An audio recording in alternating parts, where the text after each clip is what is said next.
Voilà, peut-être vous étiez là la dernière fois qu'on a ouvert la Bible dans la lettre aux Romains.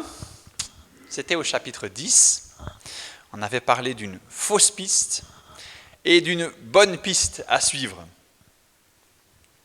Et aujourd'hui, dans le chapitre 11, qui est assez long, il y a 36 versets, mais vous vous rappelez qu'on parcourt Romains à grands traits, donc la lecture est aussi une partie importante de notre prédication, du message de ce matin. Mais juste avant, j'aimerais simplement savoir où on se trouve dans la lettre. Et ici, il y a une partie dans la lettre aux Romains, chapitres 9, 10 et 11, que j'ai résumé avec trois petites zones là. En fait, il y a une question qui se pose ici dans la lettre. Et cette question, c'est celle-ci.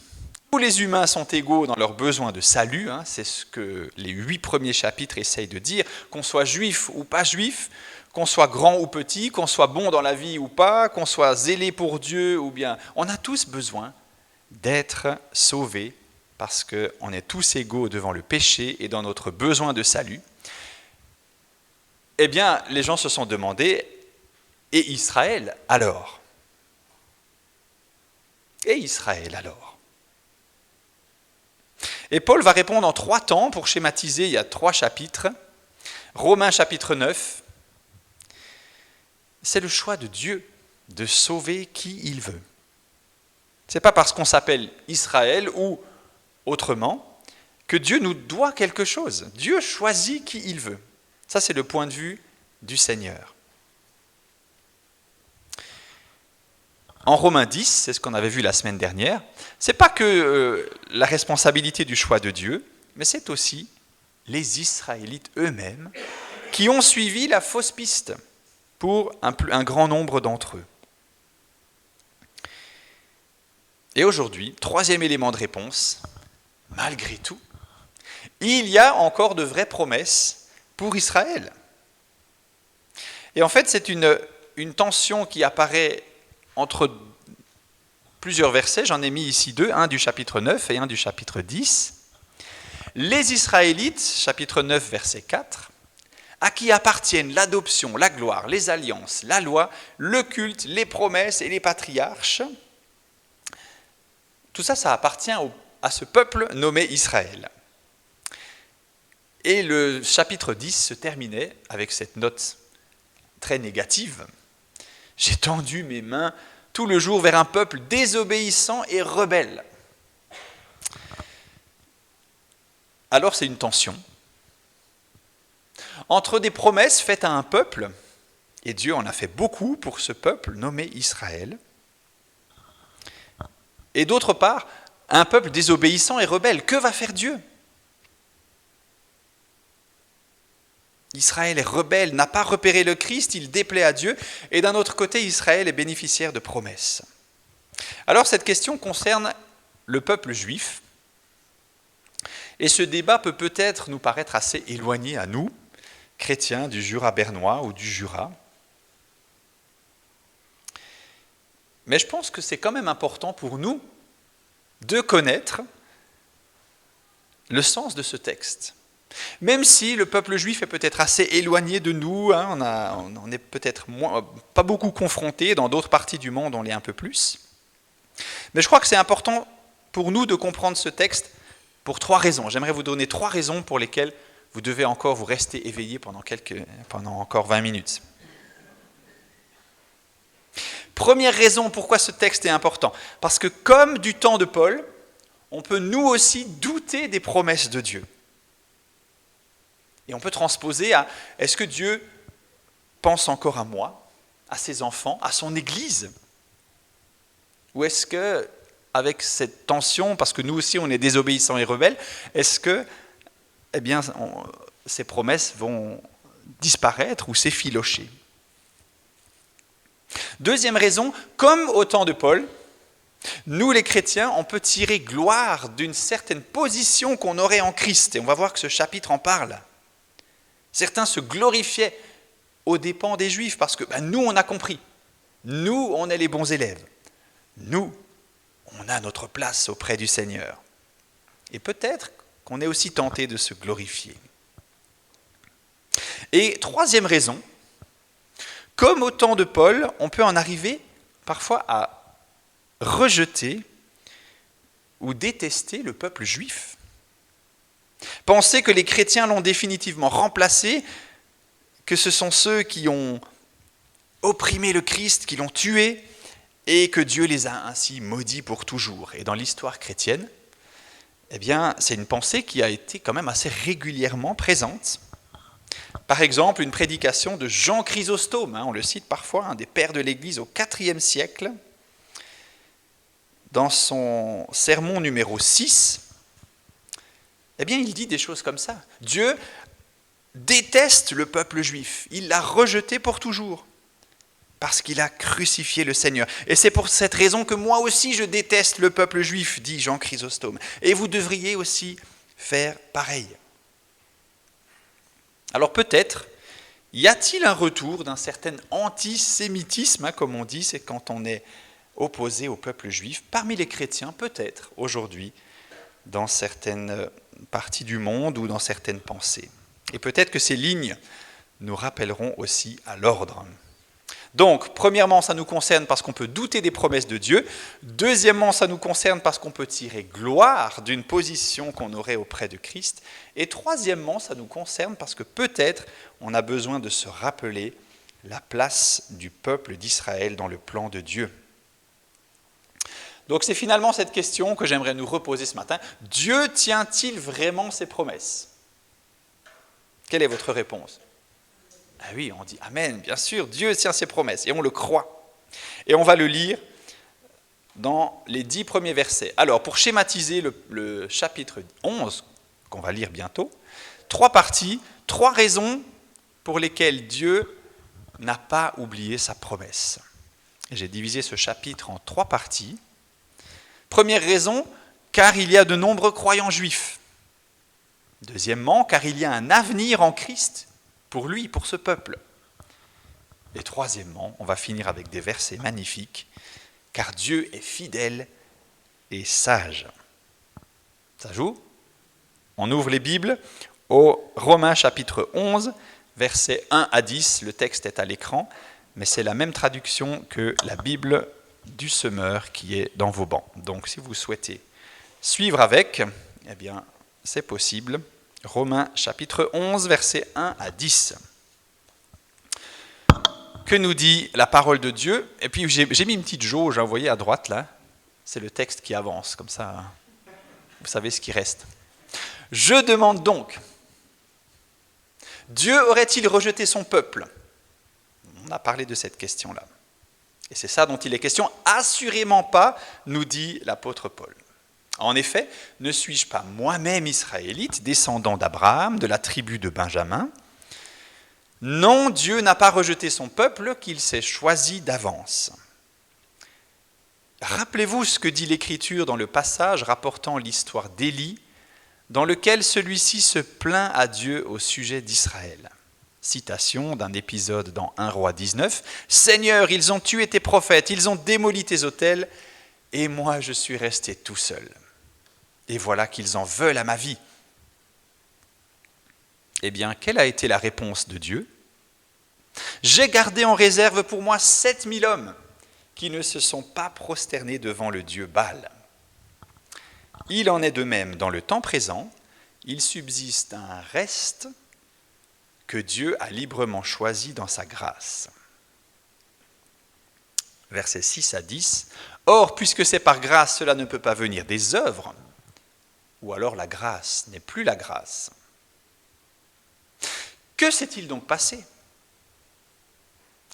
Ce que le peuple d'Israël cherchait, il ne l'a pas trouvé. Seuls ceux que Dieu a choisis l'ont obtenu. Les autres ont été rendus incapables de comprendre, conformément à ce qui est écrit. Dieu a frappé leur esprit de torpeur, leurs yeux de cécité et leurs oreilles de surdité. Et il en est ainsi jusqu'à ce jour. De même, David déclare que leurs banquets deviennent pour eux un piège, un filet, une cause de chute, et qu'ils y trouvent leur châtiment, que leurs yeux s'obscurcissent au point de ne plus voir, fais-leur courber le dos continuellement. Voilà cette première partie. je remets le verset 1. Paul commence assez simplement. Dieu n'a pas oublié sa promesse envers les Juifs parce que moi-même je suis un Juif, dit Paul. Alors on peut dire que c'est une réponse un peu simpliste. Oui, bon, d'accord. Mais quand même. Paul dit, moi je suis une preuve vivante que Dieu n'a pas oublié son peuple puisque j'appartiens à ce peuple d'Israël. Paul était un Juif.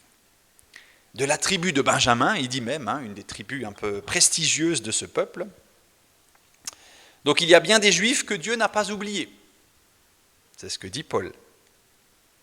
Et il n'est pas seulement le seul, mais il évoque là un épisode dans 1 Roi 19, versets 2, 3 et 4. C'est l'épisode d'Élie, en fait. Vous connaissez peut-être cette histoire.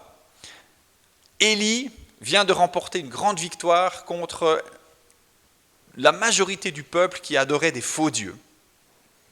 Et c'est cet épisode, vous connaissez peut-être, où il y a une sorte de concours qui est organisé entre le vrai Dieu, et puis les faux dieux. Donc ils vont faire un autel, mettre des choses à brûler, et puis il faut que le Dieu amène le feu. Et bien sûr, celui qui gagne, c'est le vrai Dieu que sert Élie. Et ce n'est pas Baal ou d'autres.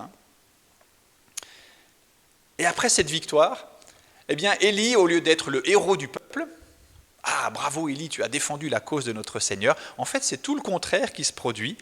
Il devient une victime, il est pourchassé par les autorités. On lui en veut. Et c'est là qu'il se dit, « Seigneur, ils ont tué tes prophètes, ils ont démoli tes autels, et moi, je suis resté tout seul. Et en plus, ils en veulent à ma vie. » Tout le monde m'en veut. Tous contre moi. Et la réponse de Dieu, « Non, Élie, tu n'es pas tout seul. Tu n'es pas tout seul, j'ai gardé en réserve pour moi 7000 hommes qui ne se sont pas prosternés devant le Dieu Baal. » Élie était tellement focalisé sur l'oppression qu'il subissait, sur son sentiment d'être tout seul, qu'il avait oublié que Dieu appelait d'autres personnes, qu'il y avait d'autres croyants autour de lui. Et peut-être on peut se dire la même chose aujourd'hui, « Seigneur, tout le monde t'oublie. Dans le monde, on se sent tellement seul.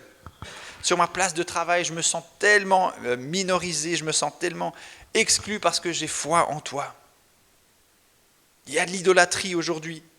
Ils ont tué tes prophètes. » Symboliquement, on n'a plus le droit de parler de la parole de Dieu dans notre pays. Seigneur, je suis tout seul. Mais Dieu nous répond, tu n'es pas tout seul, mon ami. Je me suis mis de côté 7000 hommes. 7000, c'est quoi? C'est 7 fois 1000. On pourrait trouver d'autres multiples, mais 7 fois 1000 dans la symbolique des chiffres bibliques, qu'est-ce que ça peut vouloir dire? 7. La perfection, c'est quelque chose aussi de complet. 1000. 1000, c'est beaucoup. On n'a jamais été 1000 dans cette salle. 7 fois 1000. Un grand peuple qui est complet. Dieu n'a oublié personne dans ce peuple et avec abondance, il continue à ajouter des personnes à ce peuple. On peut avoir le même sentiment. Seigneur, dans notre pays, les églises se vident. Les communautés doivent fermer. Il y a de moins en moins de personnes qui s'engagent. Seigneur, je suis tout seul. On a des fois ce sentiment. Est-ce que Dieu a oublié son peuple en Suisse? Dieu nous répond, tu n'es pas tout seul. Vous n'êtes pas tout seul. Il y a 7000 hommes et bien plus, nous le savons, que Dieu appelle, que Dieu maintient, que Dieu forme en tant qu'Église. Dans d'autres parties du monde, l'Église grandit à grande vitesse. L'Europe a connu son heure chrétienne et c'est au tour d'autres continents de la connaître en ce moment. Et c'est vrai que même si la foi semble régresser dans nos pays, nous ne sommes pas tout seuls, n'est-ce pas? Et on peut retenir ça de ce texte. On peut aussi se dire, Seigneur, je suis le seul chrétien dans ma famille. C'est dur. Tout le monde m'en veut. Je ne peux plus ouvrir la bouche. Dès que je parle de Jésus, on me pointe du doigt. Je me suis mis de côté 7000 hommes qui me sont restés fidèles. Et c'est un encouragement pour nous tous, n'est-ce pas, de pouvoir nous rassembler et de voir, même en ce lieu, d'autres femmes, d'autres hommes que Dieu s'est réservés et qui lui sont restés fidèles. Et c'est un privilège que tous ceux qui veulent se passer d'église ne vivent pas. Ils se sentent seuls. Quand on est tout seul dans son coin, on est comme Élie, Seigneur, ils en veulent, on m'en veut. C'est dur. Mais Dieu nous rappelle la largesse, l'étendue de son peuple. Et puis dans la deuxième diapo, pour encore commenter brièvement, eh bien, on a ces versets 7 à 10 où on voit qu'en quelque sorte, Dieu, si on revient au peuple d'Israël, a comme endurci son peuple. Son peuple va trébucher.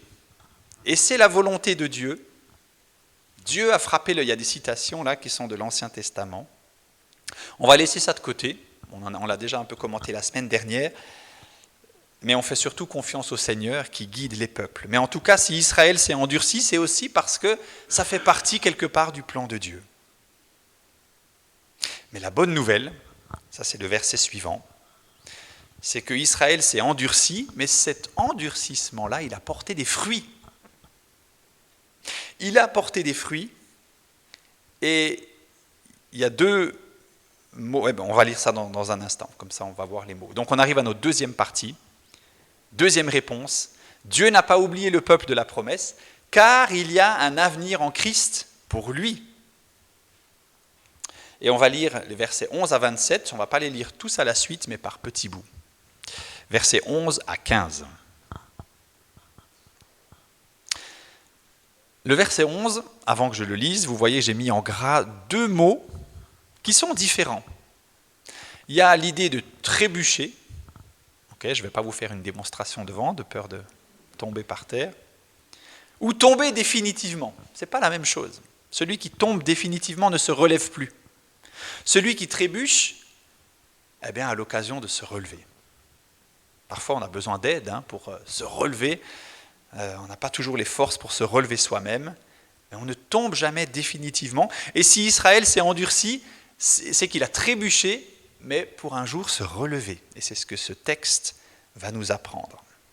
Je demande alors, si les Israélites ont trébuché, est-ce pour tomber définitivement loin de là, ou jamais de la vie, ou pas du tout? Par leur faute, la faute du peuple d'Israël, le salut est devenu accessible aux païens, ce qui excitera leur jalousie. Et si leur faute a fait la richesse du monde et leur déchéance la richesse des non-juifs, quelle richesse plus grande encore n'y aura-t-il pas dans leur complet rétablissement? Et littéralement, c'est un mot qui dit dans leur plénitude. Je m'adresse particulièrement ici à vous qui êtes d'origine païenne. Alors je rappelle ici le vocabulaire.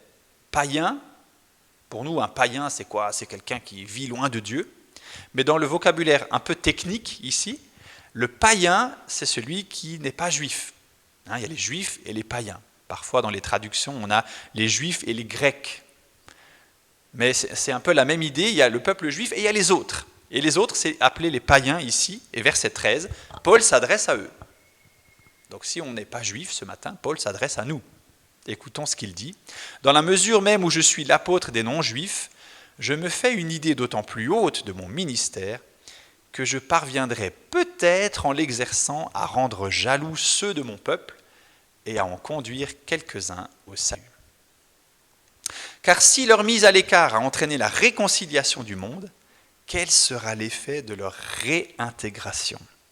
Rien de moins qu'une résurrection d'entre les morts. » Alors il y a une logique qui est ici. Cette logique, vous pouvez la retenir simplement avec ces trois mots. La logique dans l'histoire du salut que Paul va développer et illustrer. On va arriver à une image dans un moment, l'image de l'olivier. Mais c'est toujours la même logique, c'est que les Juifs sont appelés le peuple de Dieu, premièrement, mais ils ont trébuché. Vous vous souvenez, ils ne sont pas tombés définitivement. Trébuché pour laisser la place aux païens, les non-juifs, Mais troisièmement, il y aura aussi une plénitude, un complet rétablissement du peuple juif. Et le chapitre 11 de Romains nous enseigne cela. J'ai mis quelques versets là qui résument un peu cette logique. Les juifs, les païens, les juifs. Dans ce chapitre, on a lu au verset 2, son peuple qu'il s'est choisi d'avance. Oui, il y avait l'époque, la période, l'appel du peuple juif. Verset 5, on l'a lu aussi tout à l'heure, il subsiste un reste que Dieu a librement choisi dans sa grâce. Au sein du peuple juif, il y a un reste fidèle. 7000, mais beaucoup plus. Verset 7, ceux que Dieu a choisis l'ont obtenu, mais les autres ont été rendus incapables de comprendre. Donc les Juifs sont devenus incapables de comprendre et ce sont d'autres. Verset 11, par leur faute, le salut est devenu accessible aux païens, ce qui excitera leur jalousie. Mais au final, le verset 12 nous dit qu'il y aura un complet rétablissement pour le peuple juif. Alors qu'est-ce que c'est ? On y arrive. Il nous faut un peu comprendre ce mystère. Et c'est pour ça qu'il y a une image qui nous est proposée. Alors je vous propose de la lire. Vous voyez, le curseur avance à droite dans notre texte. Verset 16, une première image toute courte sur les prémices, mais ensuite c'est l'image de l'olivier qui va apparaître. Si les prémices du pain offert à Dieu sont consacrées, toute la pâte l'est aussi.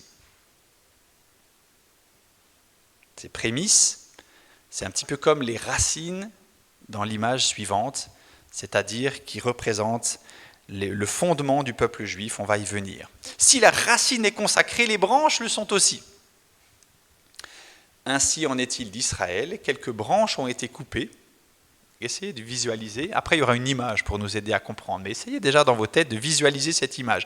Israël, il y a une racine consacrée et des branches qui le sont aussi. Et verset 17, ainsi en est-il d'Israël, quelques branches ont été coupées. Et toi qui, par ton origine païenne, étais comme un rameau d'olivier sauvage, un autre arbre, tu as été greffé parmi les branches restantes. Et voici que tu as part avec elles à la sève qui monte de la racine de l'olivier cultivé. Ne te mets pas pour autant à te vanter aux dépens des branches coupées. Si tu es tenté par un tel orgueil, souviens-toi que ce n'est pas toi qui portes la racine, mais elle qui te porte. Peut-être vas-tu dire, des branches ont été coupées, c'est pour que je puisse être greffé, pour que je puisse avoir ma place. Bien, mais elles ont été coupées à cause de leur incrédulité, et toi, c'est à cause de ta foi que tu tiens. Alors ne sois donc pas orgueilleux. Sois plutôt sur tes gardes, car si Dieu n'a pas épargné les branches naturelles qu'il a coupées, il ne t'épargnera pas non plus. Considère donc à la fois la bonté et la sévérité de Dieu, la sévérité à l'égard de ceux qui sont tombés, mais la bonté à ton égard, aussi longtemps que tu t'attaches à cette bonté. Sinon, toi aussi, tu seras retranché. Il y a encore 2 versets qu'on lit maintenant. En ce qui concerne les Israélites, ça c'est la dernière partie, les Juifs, les païens, et on revient aux Juifs. En ce qui concerne les Israélites, s'ils ne demeurent pas dans leur incrédulité, ils seront regreffés. Car Dieu a le pouvoir de les greffer de nouveau. Ça c'est fort, c'est des branches qui sont mortes. Quand on coupe des branches, on ne peut plus les greffer après. Elles vont pourrir, elles vont sécher. Mais Dieu a le pouvoir de les greffer de nouveau. En effet, toi qui as été coupé de l'olivier sauvage auquel tu appartenais par ta nature pour être greffé, contrairement à ta nature, sur l'olivier cultivé, à combien plus forte raison les branches qui proviennent de cet olivier seront-elles greffées sur lui ? Est-ce qu'on a visualisé un petit peu cette image ? Pas tout à fait facile. Allez, je vous ai préparé des images. Ce sera plus facile. Qu'est-ce qu'on voit sur la première image, sur la bande dessinée là ? On voit une racine. Peut-être qu'elle n'est pas très belle, mais elle symbolise le fondement, les promesses. La racine est sainte. On peut penser aux patriarches, aux promesses faites à Abraham. Voilà, tu seras le père d'une multitude de peuples, le père de la foi. Isaac, Jacob et tous les héritiers par la foi. Donc c'est c'est la base de la promesse de Dieu, cette racine. Ensuite, il y a des branches qui ont poussé, c'est la deuxième image. Alors, que symbolisent ces branches-là dans l'image? C'est le peuple juif, exactement, qui a pris racine et qui s'est développé sur ce tronc-là. Donc c'est, on peut dire, la promesse de Dieu qui s'accomplit pour son peuple d'Israël. On est toujours dans la première étape sur les trois, les Juifs. Troisièmement, j'ai mis un petit sécateur là, c'est peut-être un peu anachronique, je ne sais pas si ces outils existaient du temps biblique. Qu'est-ce qui s'est passé? C'est quoi ces branches qui tombent, qui sont coupées? C'est les membres du peuple juif qui n'ont pas suivi, qui ont été endurcis, qui ont choisi la mauvaise piste, qui se sont réfugiés dans une pratique des œuvres. Voilà, on a tout ce vocabulaire dans ces chapitres-là. Dieu les a coupés parce qu'ils n'étaient plus fidèles.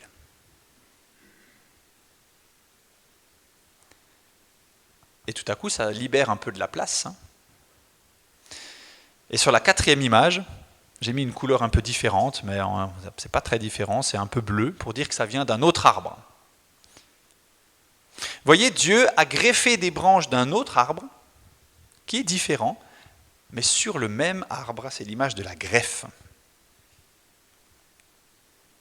Qui c'est ces branches bleues?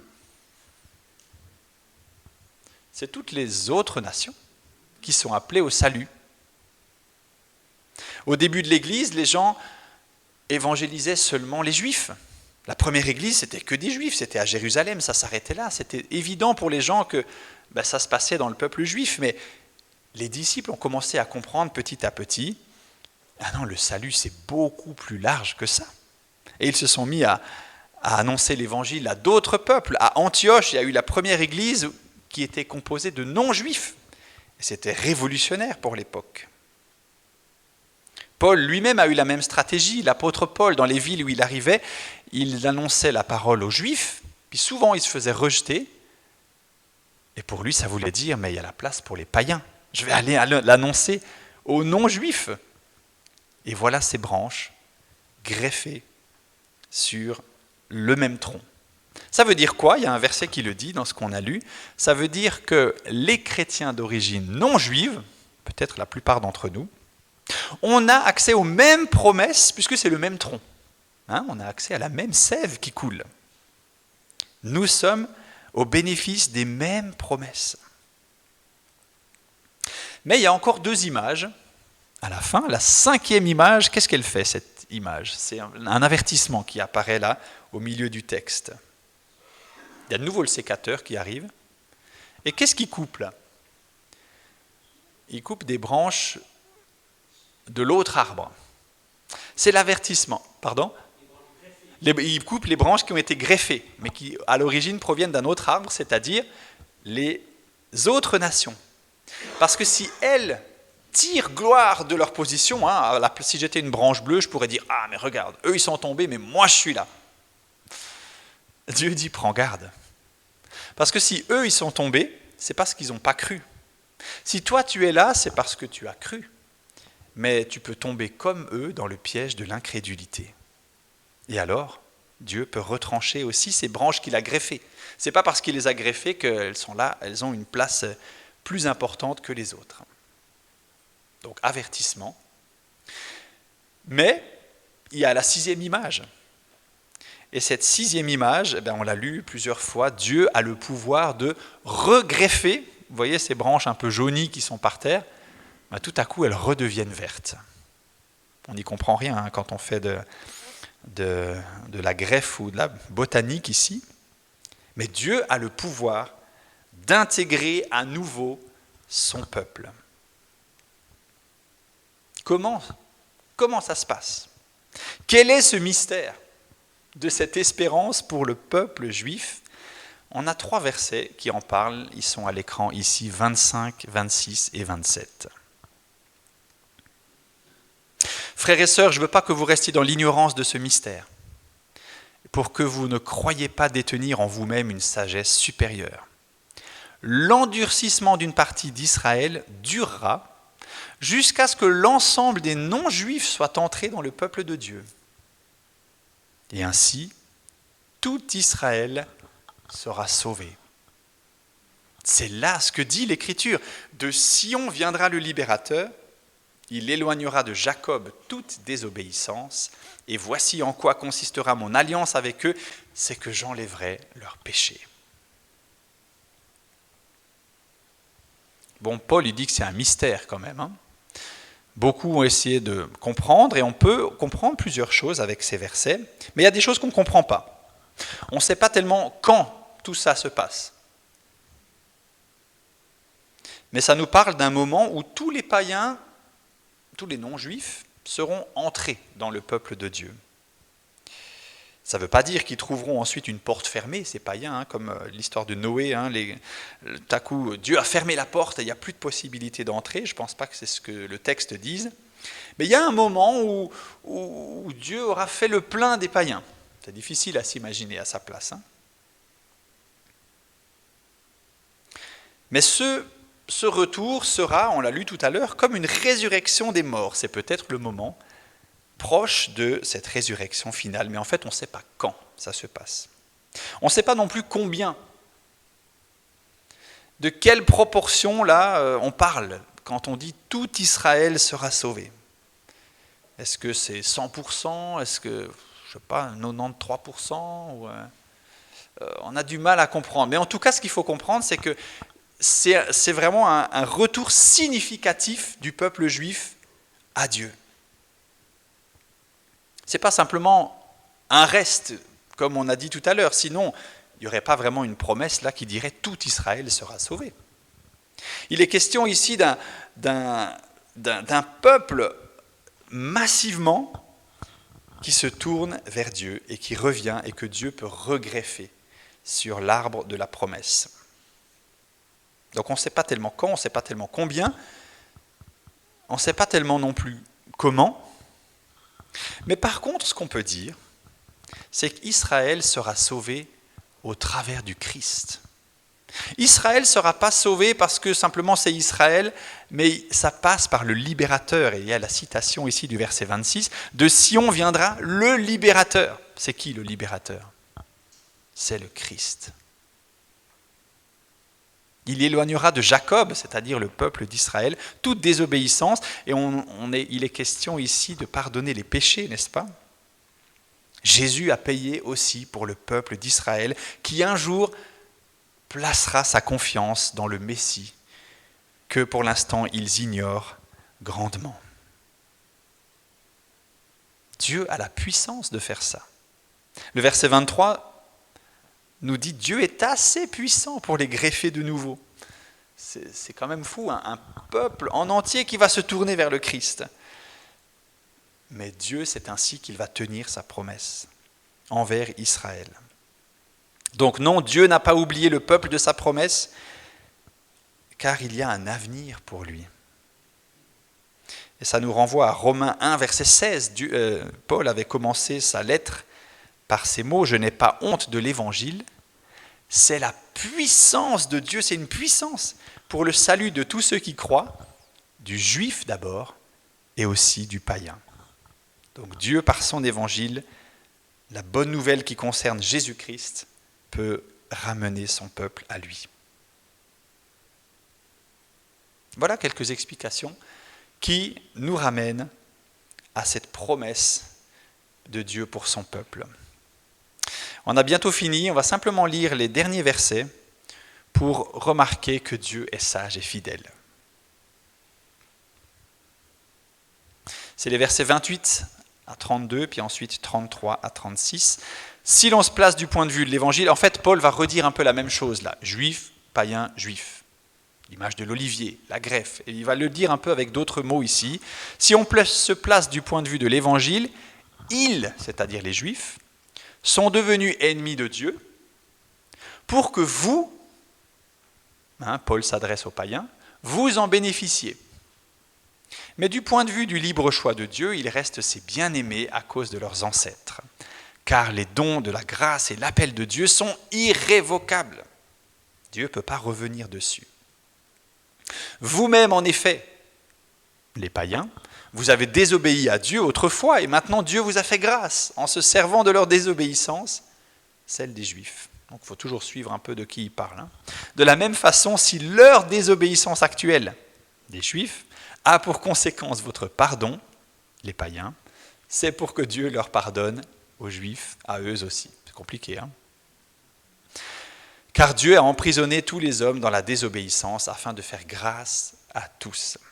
Ce qu'il faut retenir de cela, c'est simplement que Dieu tient ses promesses. Ses dons, son appel, verset 29, sont irrévocables. C'est beau d'être dans les mains du Dieu qui a prononcé des paroles irrévocables. Et on loue le Seigneur avec les 4 derniers versets.